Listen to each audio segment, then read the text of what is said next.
Traffic లోనే CM convoy Revanth నిర్ణయానికి ప్రజల ఫిదా.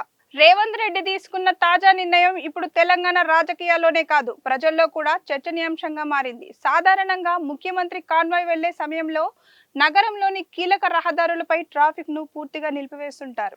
అయితే ఈ విధానానికి భిన్నంగా సీఎం రేవంత్ రెడ్డి ప్రజలకు ఇబ్బందులు కలగకూడదనే ఉద్దేశంతో కీలక ఆదేశాలు జారీ చేశారు.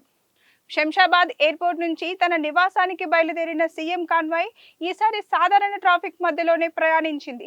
ఎక్కడా రోడ్లను పూర్తిగా ఖాళీ చేయించకుండా ఇతర వాహనాలతో పాటు సీఎం కాన్వాయ్ కూడా ముందుకు సాగడం నగర ప్రజలను ఆశ్చర్యానికి గురిచేసింది. ఈ దృశ్యాలు సోషల్ మీడియాలో వైరల్ గా మారాయి.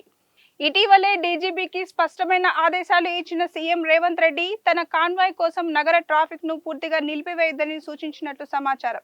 ముఖ్యంగా కార్యాలయాలకు వెళ్లే ఉద్యోగులు, విద్యార్థులు, సాధారణ ప్రజలు ట్రాఫిక్ ఆంక్షల వల్ల ఇబ్బందులు పడకూడదని ఆయన స్పష్టం చేసినట్లు తెలుస్తోంది.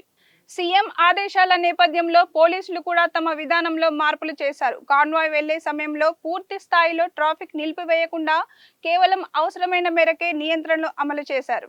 దీంతో ఇతర వాహనదారులు పెద్దగా ఇబ్బందులు లేకుండా ప్రయాణించగలిగారు. ప్రజలకు ఇబ్బందులు కలిగించే వీఐపీ కల్చర్ను తగ్గించాలనే దిశగా సీఎం తీసుకున్న నిర్ణయంపై పలువురు ప్రశంసలు కురిపిస్తున్నారు. సోషల్ మీడియాలో కూడా ఇదే నిజమైన ప్రజాపాలన, ప్రజల కష్టాలను అర్థం చేసుకున్న సీఎం అంటూ నెటిజన్లు కామెంట్ చేస్తున్నారు.